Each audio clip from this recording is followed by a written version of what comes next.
জাতীয় থ্রেটের মধ্যে আছে, আমরা উজ্জ্বল ভবিষ্যৎ দেখতে পাচ্ছি না। জি, সমস্যাটা হচ্ছে যে একটা রাষ্ট্রে আইন শৃঙ্খলা অবনতি ঘটতেই পারে, শাসক গোষ্ঠীর মধ্যেও এটা প্রবণতা, যেহেতু তারা ক্ষমতায় থাকে, সুবিধা ভোগ করে, তারা করতে পারে। কিন্তু এটাকে স্বীকার করে নেওয়া এবং এটাকে যেটা সরকার যেটা বলছে যে এটা নিয়ে রাজনীতি করা যাবে না, তো এটা নিয়ে রাজনীতি করা যাবে না, কি নিয়ে রাজনীতি করা যাবে? জনগণের অধিকার নিয়ে, তার নিরাপত্তা নিয়ে যদি রাজনীতি ইস্যু না বানানো হয়, তো ইস্যুটা কিসের হবে? জনগণের ইস্যুটা তাহলে কোথায়? সুরঞ্জিত বাবু তো বলেই ফেলেছেন যে আওয়ামী লীগ এটাতে কোনো দায় নিবে না। তো উনি ঠিকই বলেছেন, একমাত্র বৈধ সরকারই তো সমস্ত দায় দায়িত্ব নেয়, তারা কেন নিবে? তাহলে সব দায় তাহলে আজরাইলের দায়, অন্য কারো দায় না। তাহলে করেছেটাকে?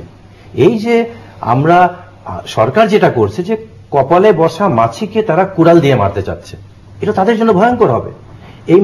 এই কুড়ালি কিন্তু তাদের কপালে একসময় এসে পড়বে। এবং এটা এই কারণে হচ্ছে যে যিনি এখানে বসে আছেন ওনার এত কিছু দেখার দরকার নেই, কোনটা দয়া, কোনটা মায়া, কোনটা মমতা, তার প্রয়োজন নেই। তার একটাই কথা, তোরা যে যা বলিস ভাই, আমার সোনার চেয়ার, ওনার চেয়ার হলেই চলে। সুভাষ সিংহ রায়।